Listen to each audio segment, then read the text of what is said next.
Welcome to the course module of Communication Engineering.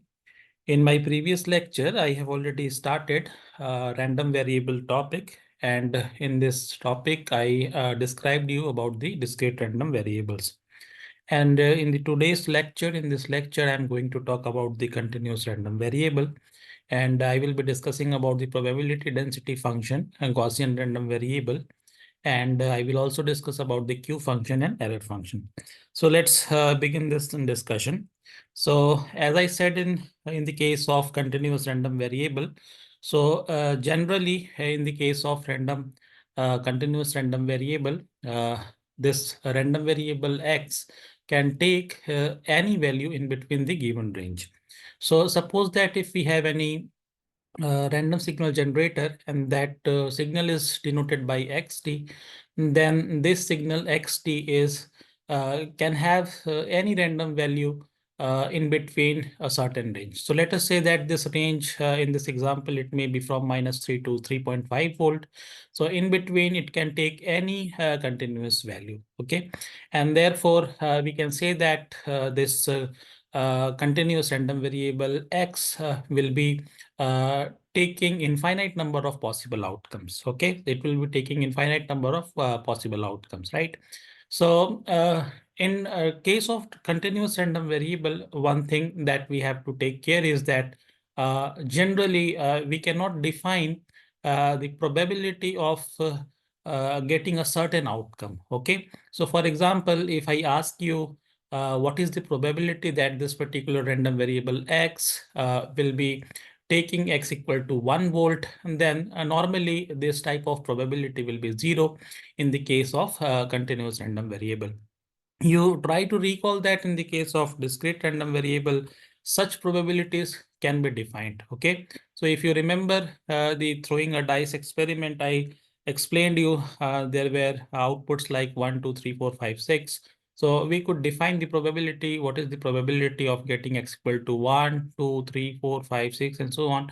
But normally in the case of continuous random variable, the this probability of a certain outcome, it cannot be defined. Okay, so here we cannot define the probability of getting this x equal to a certain value xi, but rather we are actually interested in the case of continuous random variable, the probability in a certain range of your output. Okay, so you remember that. Okay, so we will be only interested in calculating the uh, probability in a certain range of your continuous random variable output. So here you can see that because here I have taken this particular signal, so we can define what is the probability that this output xt will be in the range of 0 to 1 volt or 0 to 2 volt or -1 to 1 volt.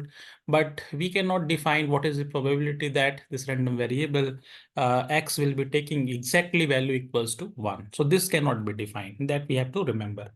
So here we have to actually understand how to define the probability density function, okay, which is related with the continuous random variables. Okay, so here we have to understand that that can also be defined for your discrete random variables. Okay, so try to understand this concept. So if we wish to calculate this particular CDF, okay, continuous distribution function. So let's try to see this CDF. If we wish to calculate fx plus delta x, then and this means that we are interested in the calculating the probability of probability x, probability of having this random variable x, which is less than or equals to x plus delta x.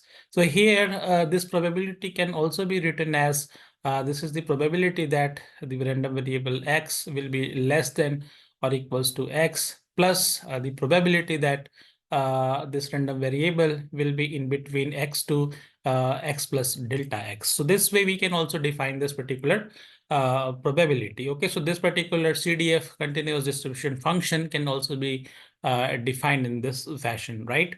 So here this particular equation, okay, so if you see this particular probability can also be further written as in the terms of CDF, okay, continuous distribution function. So if we write, this can be written as fxx, okay. So this can be written in this form, okay. So here, this continuous distribution function fx x plus delta x could be written in this particular form. So let's try to understand if this delta x is a very small quantity, if it is tending towards 0, okay. In that case, what we can do is we can actually use the Taylor series expansion, okay. And in that case, this particular fx x plus delta x can be written by using this particular expansion, okay, Taylor series expansion. So here we have any function fx plus h, so where h is a very small quantity. So in that case, this expansion will give you fx plus h, f dash x plus h square by 2, f double dash x plus and so on. So where this f dash x represents you the first derivative of your function fx, and this is representing you the second derivative, okay, with respect to variable x, okay. So here if you compare here, this h is nothing but our delta x, and because delta x is tending towards 0, if it is very small quantity, in that case we can neglect the higher order terms, because if you square it, if you make it h square by 2, or it will be delta x square by 2, in that case squaring a very small quantity will become negligibly small, and therefore we can neglect those higher order terms, right? So we can only retain this first two terms of your Taylor series expansion, considering that delta x is very small value. So what we can write, we can write this left hand side fx x plus delta x. This can be written in this Taylor series expansion form approximately by this particular expression, right? So here we have to write this as fxx, okay, plus first derivative of your cumulative distribution function multiplied with the delta x.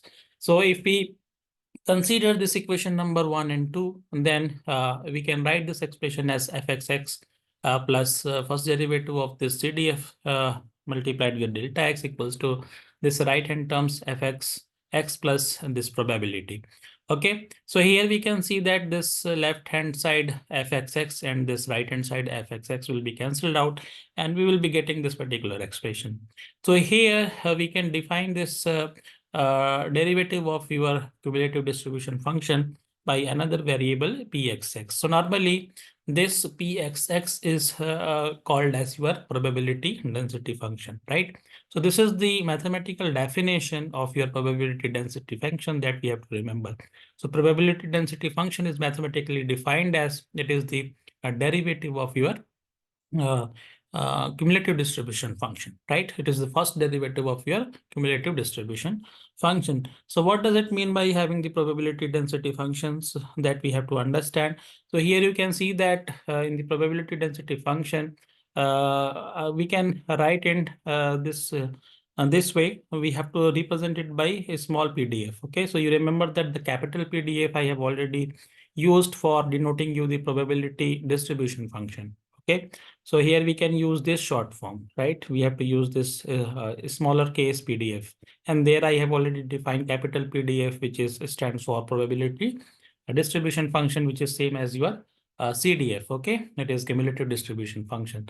So here we have to understand what is this probability density function means. So let's try to see this definition, right? The probability density function, actually it represents the distribution of total probability among the various outcomes of the random variable. Okay, so it will be showing you if there is a certain output, okay, certain outcomes of a random variable, then what are the different probabilities of those outcomes. Okay, so that is the distribution of your total probability among the various outcomes of the random variable. So if we have this mathematical definition of the probability density function, obviously we can also calculate the cumulative distribution function fxx by just having this integration. Okay, so if you do this integration from minus infinity to x, then if we have this probability density function pxu, then if we do this integration, we will be able to calculate the CDF, right? So here you can see this. Okay, so let us suppose that if we have this cumulative distribution function, right? If we have this cumulative distribution function, then I have already explained you about the properties of the cumulative distribution function. It must be a increasing function of x. Okay, you remember that it must be an increasing function of x, and it denotes you it is a continuous random variable. Okay, this particular type of nature of your CDFS belongs to the continuous random variable. So if we do this derivation, if we take the derivative of this particular fxx, then you will be going to get the probability density function. So let's say this is our probability density curve. Okay.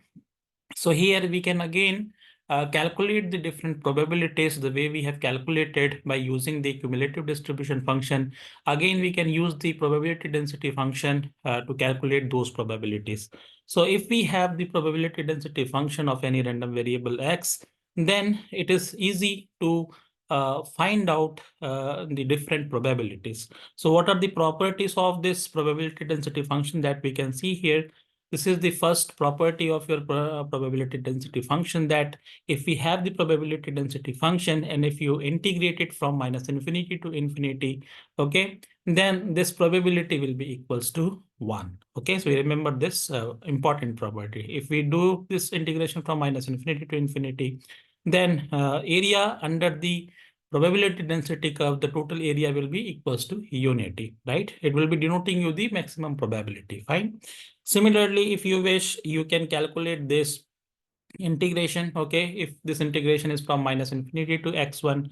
Okay, so if we are having this integration from somewhere minus infinity to some point up to x1, so that will be denoting you this particular probability. What is that probability? The probability that this random variable x will be less than equal to x1. So which is same as calculating this cumulative distribution function. Okay, fx x1, right?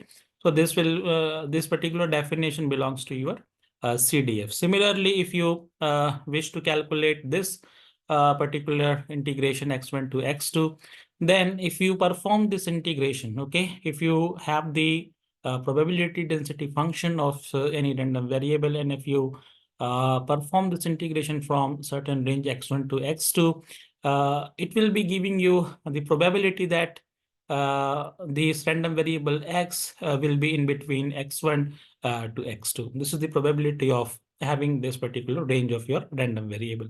Similarly, we can also see this if we do this particular integration from x1 to infinity. Okay, then this will be corresponds to 1 minus fx x1. So these are some important properties of your probability density function, and this is very important properties that can be utilized while solving this number of numerical problems. So now we'll see an important class of such a distribution, which is known as the Gaussian distribution curve.